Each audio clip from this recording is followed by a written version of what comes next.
take 5. This means to take a short break, typically for 5 minutes, often used to rest and refresh. The phrase likely comes from the world of music and film, where taking 5 means a short break from rehearsals or filming. It became popular in the mid-20th century.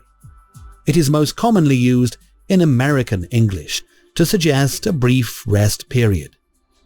For example, "We've been working for hours. Let's take 5." Or, "Can we take 5, please? This meeting is dragging on."